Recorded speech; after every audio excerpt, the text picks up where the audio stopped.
ఇకపై మీకు ఇష్టమైన ఫేవరెట్ సీరియల్స్ యొక్క ఫుల్ ఎపిసోడ్స్ యూట్యూబ్లో అందుబాటులో ఉండవు. కేవలం సన్నెక్స్లో మాత్రమే ఫ్రీగా చూడొచ్చు. ఎంతసేపైంది బాబాయ్ వచ్చి? ఇప్పుడే వచ్చానమ్మా సుందరి, రా కూర్చో.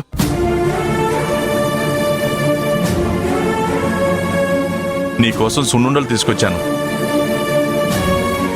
అమ్మా సుందరి, గర్భవతిగా ఉన్నప్పుడు సున్నుండలు తినాలని అనిపిస్తుందంట కదా, నీకోసమే తీసుకొచ్చానమ్మా.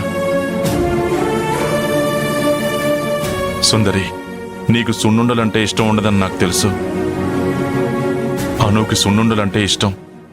ఈ విషయం నేను ఒకసారి చూశాను. బాబాయ్, నేను సున్నుండలు తినను కదా. పోనీ అను, నువ్వు తినమ్మా.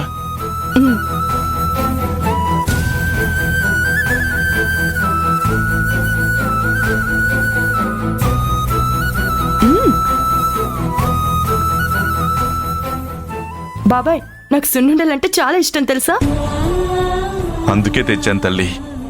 ఇదేంటి బాబాయ్, నేను తినను అని అన్నానో లేదో వెంటనే అను మేడంకిచ్చాడు.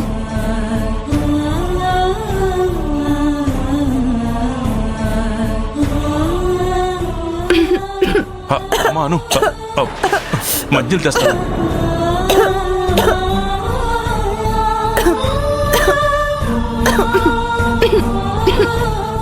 అమ్మా అను, తాగు.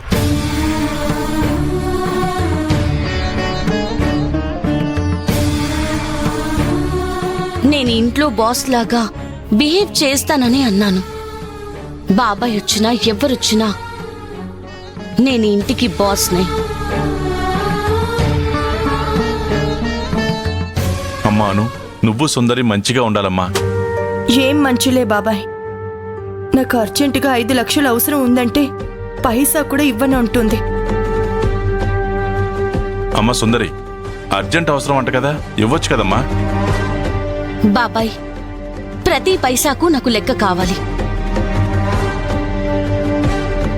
అడిగింది వాళ్ళ డబ్బే కదమ్మా, దానికి లెక్కెందుకు?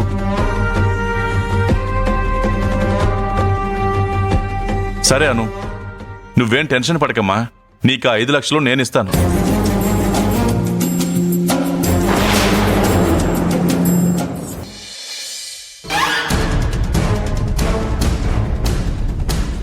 సార్, ఆ లాయర్ని నమ్ముకుంటే కష్టం సార్. ఏ రామసుబ్బు, నీకు ఆ లాయర్ మీద నమ్మకం లేదా? ఏం నమ్మకం ఉంటుంది సార్? నిజంగా వర్త్ఫుల్ లాయర్ అయితే అసలు సుందరి మీద ఈ పాటికే ఇంకో 2 కేసులు వేసేయాలి. ఏది అలా చేయలేదే. ఇప్పుడు డబ్బులకు కూడా ఇబ్బంది అవుతుంది రామసుబ్బు. సార్, డబ్బులు లేవును సార్, ఏదో ఒక రకంగా వస్తాయి, కానీ పోయిన మీ మనశ్శాంతి రాదే, అది సార్ నా బాధ. ఆ లాయర్ని మీరు ప్రస్తుతానికి మర్చిపోండి సార్. వాడు నా 2 భార్యల కథ వినడానికి ఎక్కువ ఇంట్రెస్ట్ చూపిస్తున్నాడు. ఇక వాడేం పని చేస్తాడు సార్? ఇప్పుడు ఏం చేయమంటావయ్యా? మీ క్రిమినల్ బ్రెయిన్కి సాన పెట్టండి సార్. మీరు సాఫ్ట్వేర్ బాయ్లో ఉంటే కుదరదు. ఆ రత్నసీత ఉందిగా సార్,